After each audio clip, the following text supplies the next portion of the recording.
And coming back to our seat. Anyone here like that bucket? Like that bucket analogy? For me, that's like a big change in thing, big change. All right, cool.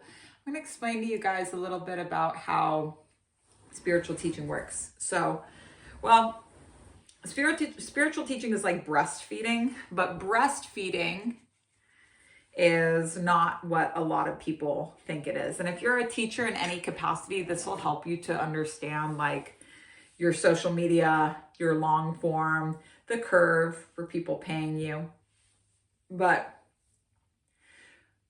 when babies are born, they can't have like straight milk. They can't have straight milk. They have to have something called colostrum. And this is because the baby doesn't even know how to nurse yet. So instinctively, when the baby comes out, instinctively the baby starts to root around looking for the breast. This is instinctive. Weirdly, if you give a baby an ice cube, they'll sit there and cry, but they don't know how to let go of it. So that's not instinctive. Hot and cold is not instinctive for them, but immediately coming out and looking for the boob is instinctive for the baby. Now, once they find that boob, and it's like, there's no boob in the womb, it's pretty awesome that kids know how to do that. You can watch videos of it. So this is like, how do students find you? Students find you of their own accord. Students find you because it's their magnetic center. They are asking the right questions that are prepping them to be born as a student. So everybody in the exoteric is like kind of just full of themselves. It's the nature of it. Everyone's saying, I know, I know. The second level begins with your willingness to say, I don't know. And that's when you become reborn and you become a baby again. So how do your students find you? They find you when you're ready. This has always been the law. You can try and circumvent it if you want, but I am lucky enough to be friends with a coach that spent $20,000 per month on advertising his personal brand since 2018. And the last time that I spoke to him about something like this, his social media had big numbers, but the engagement was like completely dead. It didn't do anything. They weren't ready. You tried to make them ready, but it didn't work. Ads are a very spiritual decision that you might vote yes or you might vote no to. And regardless of which path you're choosing, make sure you surround yourself with mentors that like know that land well. But for the spiritual teacher, how do they find you? They immediately root. It's instinctive. When the student is ready, the teacher appears. And when the teacher is ready, the student appears. So if you're like, where are my students? It's okay to not be ready to the degree that you're ready now for what you have in front of you. Do the best that you can with what's in front of you. More will come. The journey is the reward. People that are really successful come to see, instead of being like, oh, I love this, I hate this, they say, I'm learning a lot. Leonardo DiCaprio has a new movie set. I'm learning a lot. I shot The Revenant during the magic hour only, learned a lot. It's learning. Am I in new territory? This is cool. I'm growing. I accept. Now, once the baby is at the boob, they do not know how to nurse because nursing involves sucking and breathing at the same time. And the baby just took its first breath. It doesn't know how to do that. It needs a lot of practice. So the baby gets something called colostrum, which is maybe 1 tablespoon of this per day, thick, small drops of nutrient-rich nourishment. Nutrient-rich nourishment. This is your social media. This person can handle little drops at a time. Poquitito. Don't be afraid to go really hard making colostrum for your students. They need to learn how to feed from you a little bit at a time. Do not rush them. When are you going to pay me? When are you going to pay me? When are you going to pay me? Do not rush them. Everything grows in due time. Strong content, strong, small drops whenever they need it, whenever you can give it. And this is where they learn how to feed from you.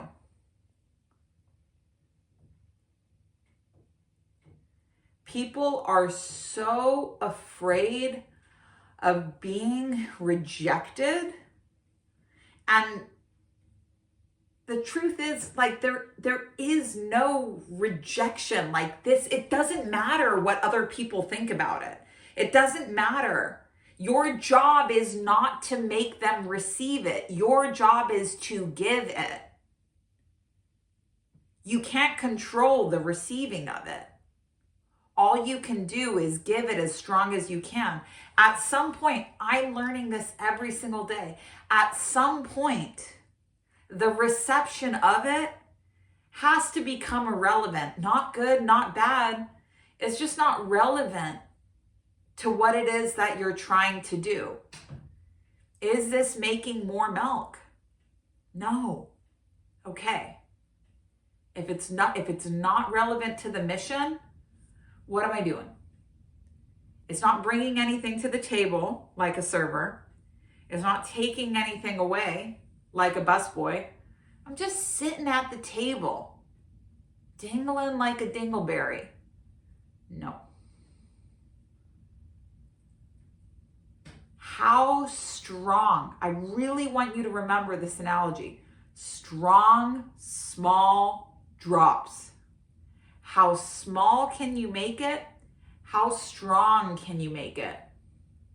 Whenever it's needed, whenever you can get it out there. You know, it's a great practice for making colostrum. Show me the message you would have me put in the world today. Tell me what you would have me share today. Every single day. If you want to know more about that fuck list, we go really deep on it. But if anyone's doing the 2026 school year, fuck list is a 40-day practice this year, starting May 1st. So 40 days of content prompts, 40 days of ripping the Band-Aid, 40 days of getting out there. So we can wait and do it then. All the sales stuff you guys can do after ritual, but as far as the actual content part, we'll do that May 1st. I'm super excited about it, in case you couldn't tell. Now, after the colostrum, once the baby learns how to suck and breathe at the same time, it's ready for more food. It's ready for more food. And this is when your milk comes in. And when the milk comes in, it can be emotional for you as the teacher, as the mom. You're growing really fast. You're adjusting from somebody that is capable of feeding others. And this can be, if you look up or talk to any mom, you get pretty emotional when your milk comes in. You get really emotional if the milk comes in. Plus, you know, you've just been through the birth portal and all of that. But first-time moms are usually very shocked with what it feels like to have letdown and engorgement. So when milk comes in, your boobs feel like they're exploding. And when the milk lets down, which isn't something that you're doing, you're not like constructing this. When the milk lets down, it feels like your boobs are getting electrocuted. And you gotta nurse. You gotta nurse. When you finally get that baby, oh my God, I gotta feed this baby. My boobs are rock hard.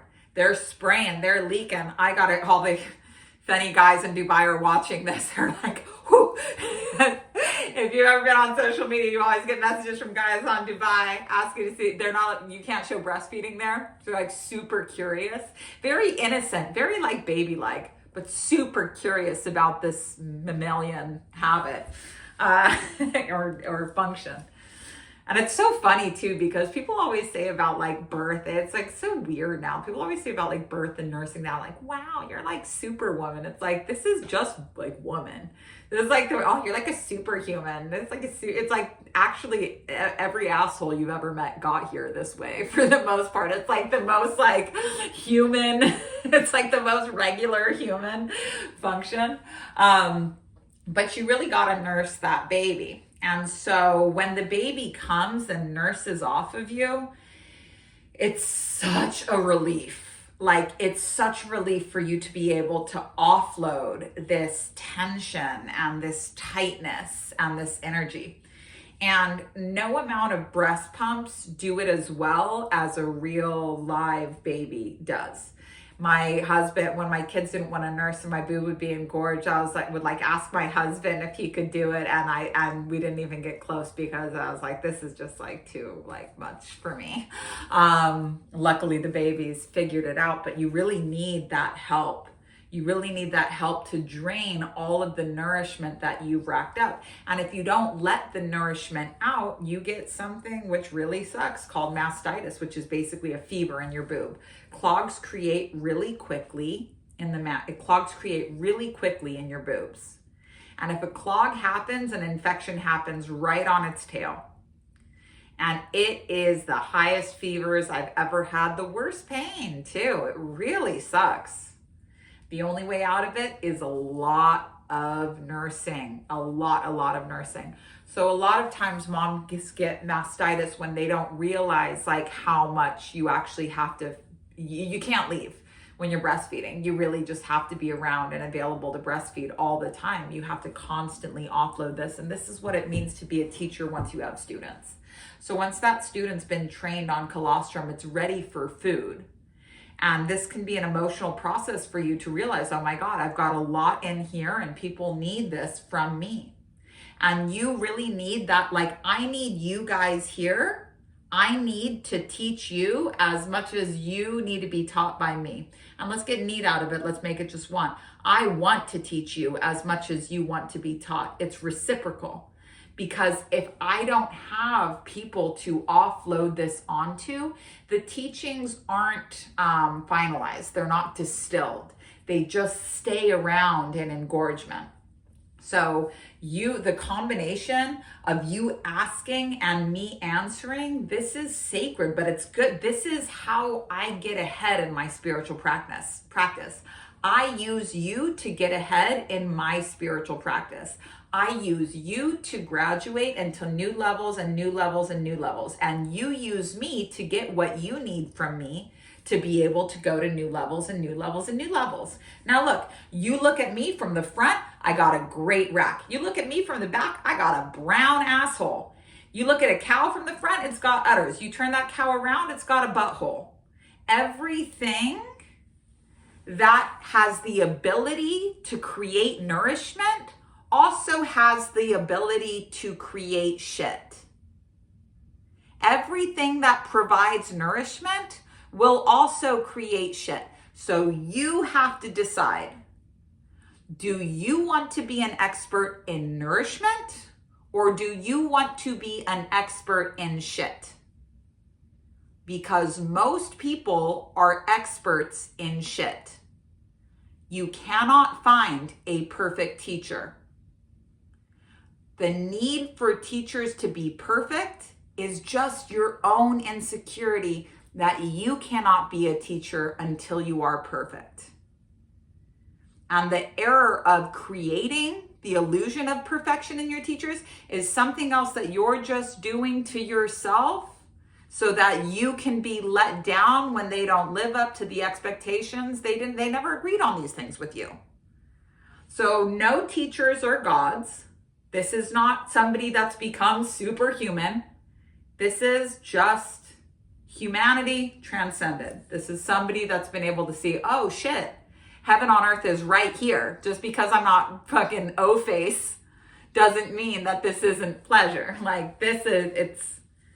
So something else about breastfeeding is that the baby backwashes into the nipple, and the nipple, there's like a whole complex like computer system in here, like consciousness, where the baby backwashes and the backwash goes into the boob and it says, here's what the baby is lacking nutritionally. Here's what the baby needs more of. Here's what the baby needs less of. And the milk is tailor-made to the baby's needs. So the baby spits its waste into my boob, and my boob takes that waste and turns it into more food. If moms that are breastfeeding twins, you can go watch videos of this if you're in Dubai. Usually each baby favors a breast. So the one twin will always be on this one and the one twin will always be on this one. If the moms show you the milk that comes out in like their little bottles, one breast will be serving one color of milk. It'll be like orange, and the other one will be like yellow. The babies have different needs, so different milk is produced. In a teacher-student relationship, it's symbiotic. We need each other to make something happen. I need your undigested waste, the questions that you can't figure out. Because without them, the unique milk, the unique nourishment could never be made. So it's this combination plata. It's a combination. I need your waste to create food. I'm going to provide you with plenty of food. I'm also going to provide you with plenty of waste. And something that's waste for you might be food for somebody else. And something that's just like nature. Something that's food for you might be waste for somebody else. So for you, you pick and choose. What part of this do I want to use? Am I here to be an expert in nourishment, or am I here to be an expert in shit? Now, when is teaching no longer required or no longer possible? And as a teacher and as a student, you really have to know this. There's no good students, bad students, breakups, cancellations. There is none of this. At some point, the baby grows up and either of their own volition chooses that they do not want the breast anymore, or you as the mom decide that you're done. It's okay to be done.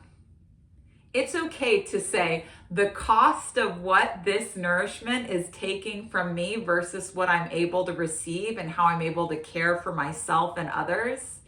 It's not adding up anymore. And it's truthfully, weaning is so hard because that's the first time as a mom where you say, I have to choose between you and me right now. And I'm choosing me. This was so hard for me that I could only do, I was like, I can't, if I fight my kids over this, if I have to say no and no and no and no again, it's going to be like, they'll bulldoze me within one day. I was like, I need them to choose no. I put nail polish on my remover on my nipples with Reiner. He took one look at that, was like, I'm done. Wiley, I tried a lot of different things, but ultimately Sharpieing my nipples black. She was like, I'm done. And we'll see where we go with Tyga. Tyga might be a baby that's like, Tyga in Human Design is here to eat cold food, so the like hot milk diet she's not really crazy about. So there's many different factors that can lead to somebody being done, and it's not their fault and it's not your fault, and you're not meant to cling to this graduation. Like, graduating is good. It's a rite of passage. They're entering a new and more independent stage of their life, which is going to lead to like new independence for you as well. If you have the same, let's imagine if Taylor Swift never brought in new fans, then all of her fans would be like the same age as her all the time. And the concerts would be less full and the teachings would feel more dated, you know, and it's like, ooh, you know, we're all really getting up there. You want to constantly bring fresh life in, and you can't do that if you're just already so saturated. You don't want a 17-year-old kid on the boob. When it's time for them to move on, it's with joy and pleasure that you're like to this next independent phase of your life, which is going to open up new independent possibilities for me as well. New creativity, new teachings, people that are not, oh, but you said 5 years ago, you know, permission to be a new and fresh version of yourself. But also to be able to call it in your students when like learning just isn't possible anymore. And you can tell because they're not happy to be there. They're biting, they're chewing, they're not happy to be there. They don't want it. And there's so many reasons why people do this. Like the Mullah Nasruddin, I love this parable from the Mullah Nasruddin, but the Mullah Nasruddin had, he was down to like his last little rupees. And he goes to a fruit stand and he sees a pile of like this really like bright red, delicious looking fruit. And he's like, oh my God, like this looks so good. And the fruit stand owner is like, yeah, this is, you know, it is what it is. He's like, oh, and it's so cheap. Like, give me all of them. And the fruit stand guy is like, are you sure? Like, you want all of them? He's like, yeah, fangirl, in fangirl mode. Oh my God, yes, give me all of them. This is the best. I'm telling everybody. I haven't even tried it yet, but I'm telling everybody I'm obsessed. This is the best. Yes. He gets all of this fruit and he goes to the side of the road and he puts one in his mouth, and his mouth like immediately just turns to fire. His name is Mullah Nasruddin. Mullah Nasruddin is a fictional character in Sufi parables. It's like joke stories that always have a hidden meaning in them. So once somebody opens up one parable for you, there's hundreds of these. You'll hear people talk about them a lot, the Mullah. But I open up one for you and show you how this parable, esoteric teachings, parables, how it's broken down. And then even if you just laugh at some of these parables that you hear on the way, you'll know that there's a big meaning in each one.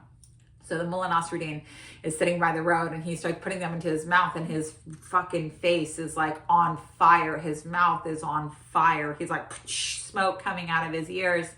And the fruit stand guy is like, Mullah, like, those are Jolokian peppers. Those are the hottest peppers that there is. And Mullah's like, oh, but keeps putting them in his mouth. And the fruit stand owner is like, Mullah, like, stop. You obviously hate this. Like, stop eating these peppers.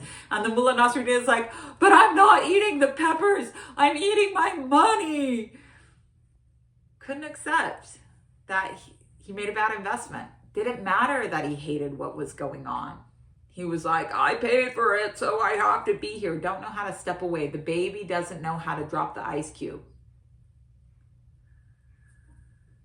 The amount of people that'll stick around angry, and like, we're all working together here. So like, if you have a good attitude, the whole group takes part of your good attitude. If you have a shitty attitude, you're dragging down the group. You need to excuse yourself, but as the teacher, a lot of people don't know how to do that. So you need to know how to elegantly excuse somebody and be like, hey, I think that, you know, maybe it's time to get off the boob. And maybe you tell them directly and it's a fight. Maybe you Sharpie your nipples black. Maybe you learn new techniques every single time you're faced at this junction, but like, nobody is meant to be there forever. So it's natural when it's time for people to move on, and that's okay. Knowing when it's no longer possible for learning to take place, it's a rite of passage, and it's time to let that go. So, and if we just to differentiate too, is that the difference between colostrum and breast milk, if you're like, oof, my social media goes really hard, but I'm concerned about my long form, like, am I giving my best stuff away to the front of house for free on social media? And it's not as strong when people come in. When the colostrum, small, dense, little tiny drops. But as the student grows, they actually need volume. So breast milk is almost like that colostrum concentrate with more water and more liquids. It's a thinner potion, but the volume is there. The child is now hungry and drops aren't going to do it anymore. So you don't need to be concerned about like, oh my God, should I just be teaching from my like colostrum era? No. You'll feel the milk come in. They'll take it from you. We're working together, call and response. Their waist is telling you what to make. You're giving them as best as you can. And then when it's time for them to go, we find the most elegant way for that to happen. And all of this is a growth relationship. So this year for me has really been, there was like, you know, my intention for the year was consistency. My word for the year was consistency. What the actual theme of this last year has been for me is like the concept of maintenance versus growth. And I have put so much effort into maintenance, maintaining the old level, that I actually haven't had space to grow in the direction that I wanted to grow. The desire to maintain created a resistance to growth, because every new growth would require more maintenance if I was staying on that habit. How do I maintain what's there, instead of really just opening up and surrendering to like, how can I grow? How can I make this? Oh man, I really smashed my fingers like two blood just smashed my fingers opening up that window. Whew, journey is the reward. But so it's the same amount of effort to maintain as it is to grow. It's almost more work, I would say, to try and maintain things, because it requires more people and spreading stuff around and doing things that you're bored of. And like growth this is like earlier on this year, I was contemplating the difference between something being challenging and something being hard. For me, hard means like repetition over and over. Challenging is like always new things to figure out. And then I had a big meltdown about like, oh my God, I'm always going to have to be figuring things out. But now I'm at peace with that. Yes, it's true. I am always going to be figuring things out. It's called learning. It's what I'm here to do. That's the point. It's almost as if like my whole intention and focus was on making the ocean wave free, when actually what I'm here to do is be like a fucking colossal wave, way bigger than anyone could expect. And as long as I'm like, oh my God, I'm seeing a wave, seeing a ripple in the surface, smooth it out, smooth it out, smooth it out. How can I spread my energy horizontally? You can't spread your energy horizontally and vertically at the same time. So like pick one. Do you want to maintain or do you want to grow? And honestly, I feel like I had that choice and I was like, I want to maintain. So let me tell you like what's happened when you prioritize maintenance as opposed to growth is that it's not actually going to work. Like I think the longest lifespan that you could find for maintaining is like 3 years maybe, and then you need to grow it more. And if you're a projector, you might have more, I don't know, less volume, stronger content, more, deeper guidance. But for generators, manifesting generators, like there's always new teachings that want to come out. And so if all of my time, like let's just look at it completely strategically, if I'm maintaining the old level, literally my social media real estate is filled up on old teachings. There's not space to do launches for like new teachings. There's no space. So if we were to think about these different stages of breastfeeding, which is like the most accurate symbol of what it means to have teacher and student, it's like the most sacred relationship. Unconditional love is the goal, which is hard for both parties. Unconditional means I don't need you to be perfect. Unconditional from you is you don't need me to be perfect. But when you really figure this thing out, it translates to all areas of your life, and I will let you know if I get there. I would not say that I have achieved unconditional. People really piss me off sometimes, I'm not gonna lie. Not gonna lie, I'm not gonna go there. But if you were to try to maintain any one of these stages, you're like, I love the colostrum stage, then the baby would die. If you're like, I want to breastfeed forever because I love this breastfeeding paycheck, like you're going to actually damage the child. It gets weird after a little bit. Like, why do you need to be that figure in their life for so long? And I really want to emphasize this part too, because I think in the last 3 years, the biggest difficulties that I've had as a teacher is not understanding that I can wean a student and say, no, you're asking me to choose between you and me in this situation. Okay, I choose me. I'm the mom. I have a lot of other kids. If I take you out, no one's going to miss you in this particular room. If I take me out, nobody's getting fed. I'm sorry, but you've got to go. I'm sorry, but you're cut off. This is it. Our nursing relationship has come to the end. I didn't know that it was okay to do that, especially when someone is being such a baby. And I don't mean that in like the way that my 7-year-old gets really offended at. I mean like they're being, please, want. And you're like, no, get out of here. To try and maintain one stage of growth is to go against the laws of nature. And I always think, I used to have bleach blonde hair. You bleach your hair, the roots grow in. You bleach your hair, the roots grow in. And just over and over and over again, nature comes in and you dye it blonde over and over and over again. No matter how many times you do it, the roots are always going to come in. So it's like, okay, do I want to be engaged in this battle with nature? And don't get me wrong, like some people do, and it looks great on them, but you're constantly fighting nature over and over again. Maintaining the level is like constant maintenance, because that's not what nature does. Nature is constantly growing and evolving in some way. Something is turning to waste, something is turning to shit, something is being released for something else to grow. Maintenance is like the opposite of release.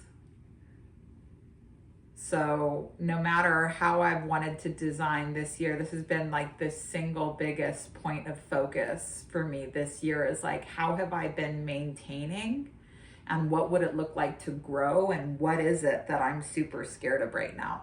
So maybe to take it out of me and bring it into the classroom, and then we can do just a couple questions. Let's ask ourselves this. So these are the questions. I'll write them down for you. What am I maintaining? What would it look like to grow here? And what am I afraid of? I'll give you guys an example from me, and then you guys can put it in the chat. You can put it in the chat whenever you're ready. So something that I'm maintaining right now is Wheels Reinvented. I just put so much work into writing that book. Like, I put so much work into writing that book, and I was hoping to sell like 30,000 copies. I think I've sold almost 2,000. And to show up and resell it every single year, it's a lot of maintenance. It's a lot of maintenance. It's also kind of like one of the crown jewels in the tiara of like the Safehouse curriculum. So I'm a little bit scared of like letting it go. What it would look like to grow is to actually like hand this baby off to people that are more experienced than me, that are stronger and more experienced than me, that know how to like really make this go. And what am I afraid of? Like, honestly, I put so much work into this book that I'm just really afraid of publishers saying it's not good enough. It's not good enough. Your sales aren't good enough. This book is trash. This book is garbage. Because like, I know it's not. And my like desperate urge to control is like to not run the risk of it being rejected. So to like shield it from anybody and just completely like control the dissemination of it. And that's something that's been really important to me.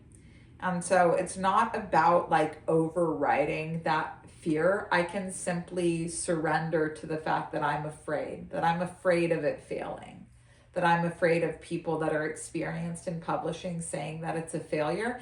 And it's okay for me to be afraid of that.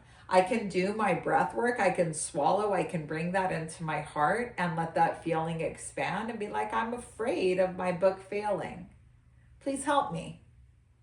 I don't have to figure out how I'm going to be helped. This is what I can surrender right now. I'm trying to control it through maintenance. I need to let go and grow.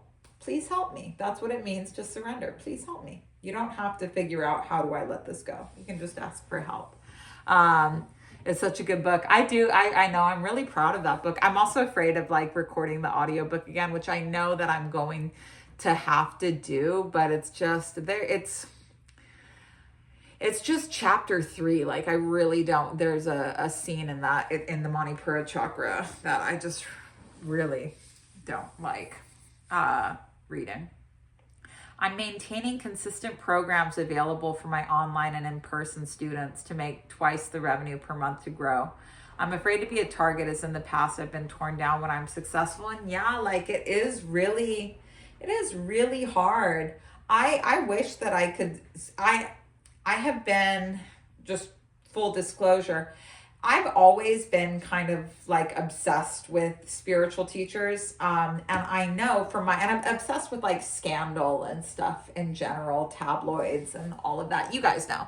But I know that every spiritual teacher always has a scandal, and that scandal is always from somebody that used to work for them. And so I've always been like, I know this is coming for me. what's it going to be, and like just, you know, really keeping my eyes out for that. And then I'm actually like in it right now. And I was just super surprised at how poorly I handled it. Like, you guys might, I mean, I could have handled it a lot worse. I could have handled it a lot better. I've never been in this situation before. Therefore, I'm handling it as best as I can. But it was really hard for me. And I'm proud of myself for my transparency. I'm also proud of myself that it birthed a whole new teaching modality for me, which is the Diary of a Spiritual Teacher series on Substack, where I can talk here. I can teach to you what I've digested, what I know. It's become nourishment. The milk making process is that Substack, and I had to write a lot this weekend. It had never happened to me before. And this morning I woke up and was finally feeling better, you know, and I was like, that's it. Like, I'm done apologizing. No, I'm not. No, I'm not. I'm going to be making mistakes for my whole life. And something that I really like about myself is that I say sorry and I make it right. And I'm honest about the fact that, like, I go through shit.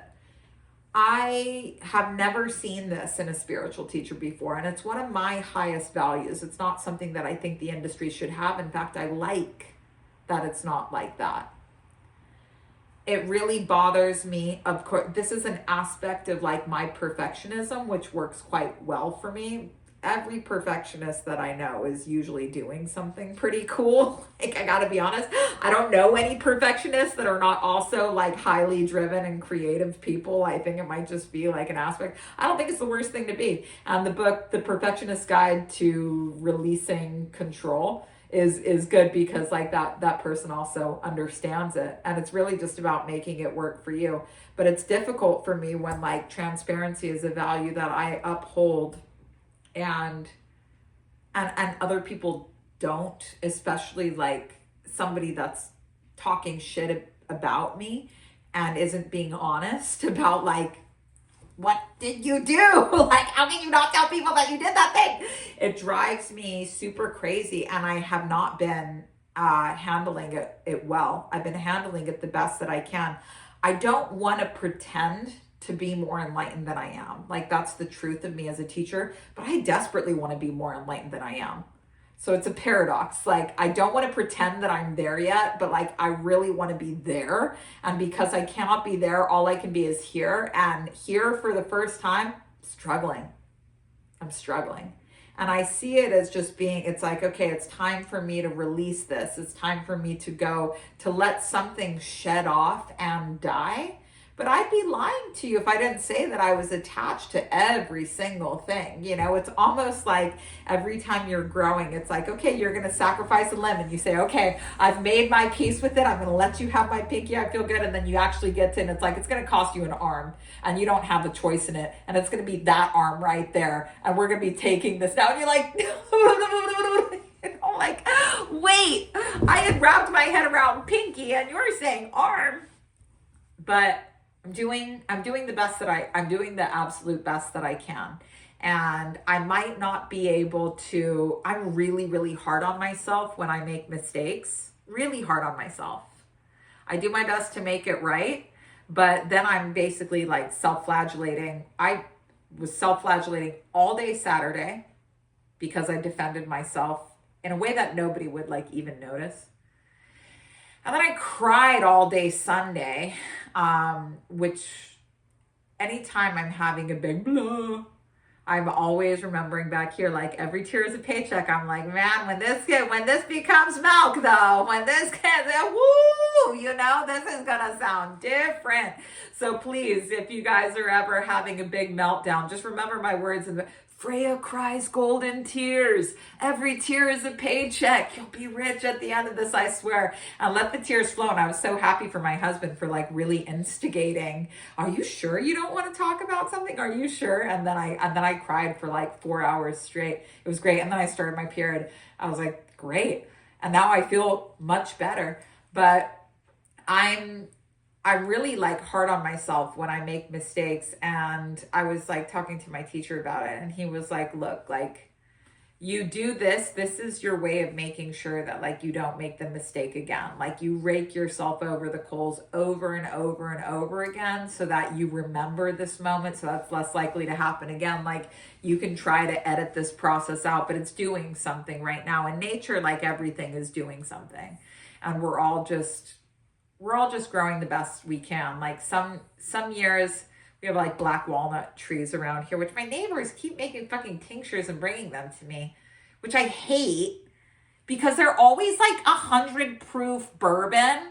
It's like infused vodka, basically. They're like, I swear by this. I'm like, fucking sure you doggy do, Laurel, but I can't drink this. And what's it for? Like, no, oh, it's good for parasites. Do I look fucking parasitic to you? Get this fucking calendula balm off of here. I'm not putting your lotion on my feet. Why are you thinking about my feet? Get out of here. It's very sweet though. But some years is a bad year for black walnuts. Same tree, same soil, same conditions. Sometimes they don't fruit up like they usually do.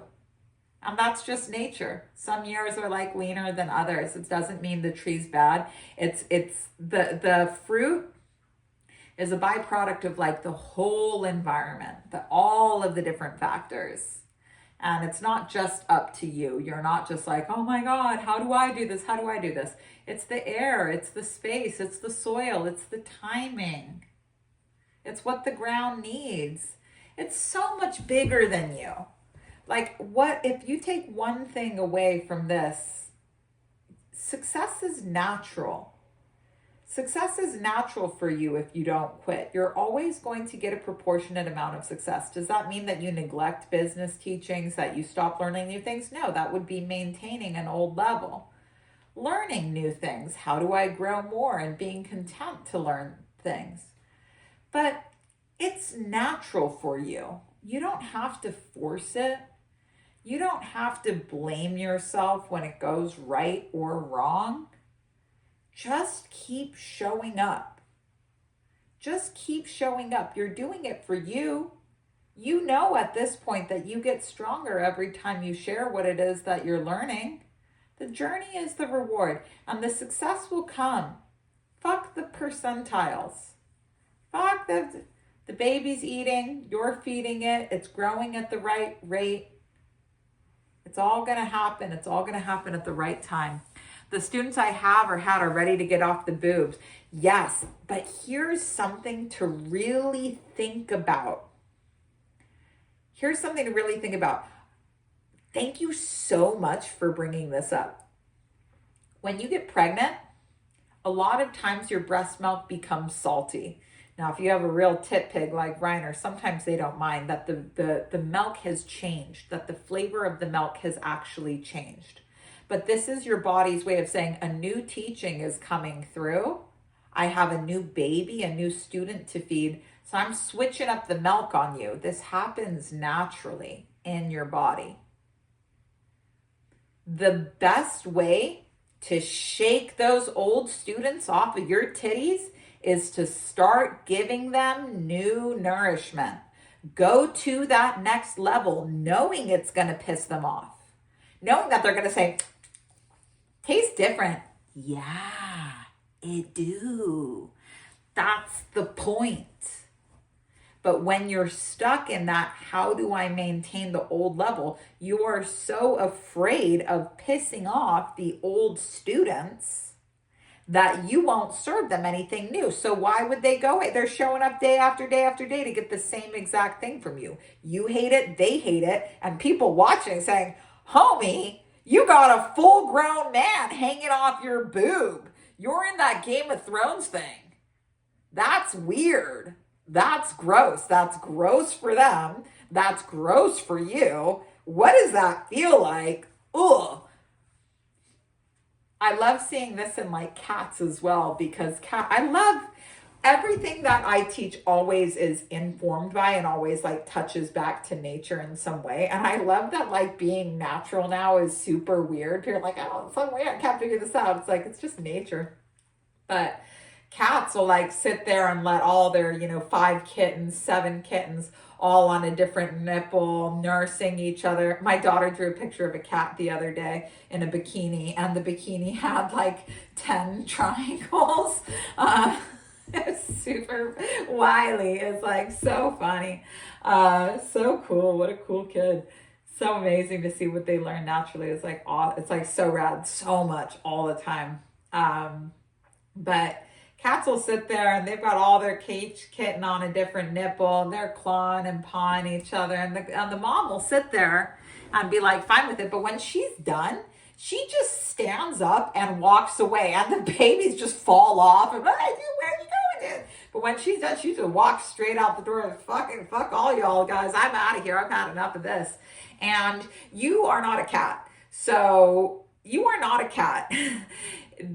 The temptation to completely like walk away from your business is always going to be there. And it's true, like the mom does come back. Hopefully we didn't like side quest into cat territory here.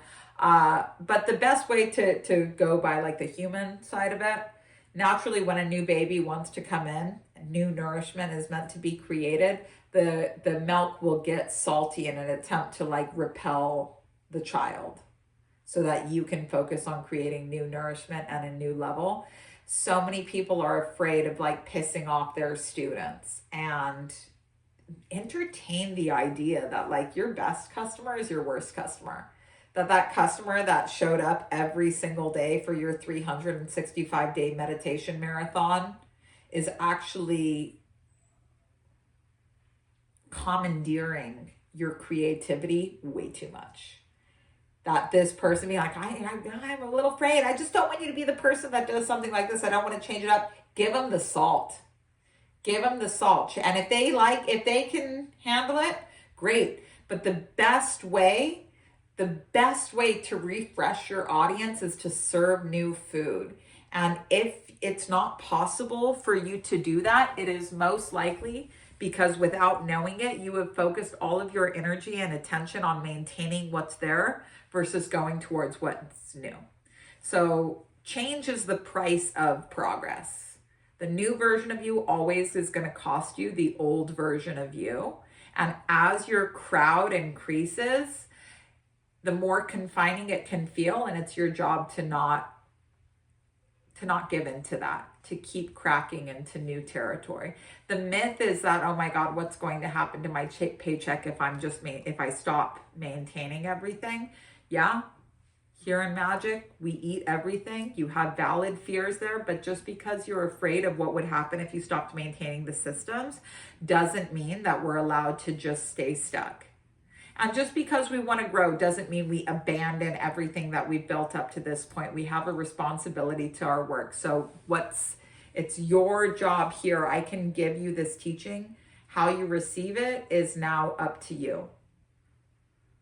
What needs maintenance and how much? Is this standing in the way of your growth? What are you afraid of? And that's what we'll be practicing with this week. As you find things that you're afraid of, you're going to swallow. You're going to bring it into your heart. You're going to let it change you. You're going to let it open you.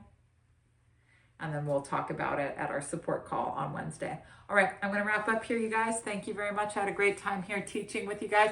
Who here learned something new about breastfeeding?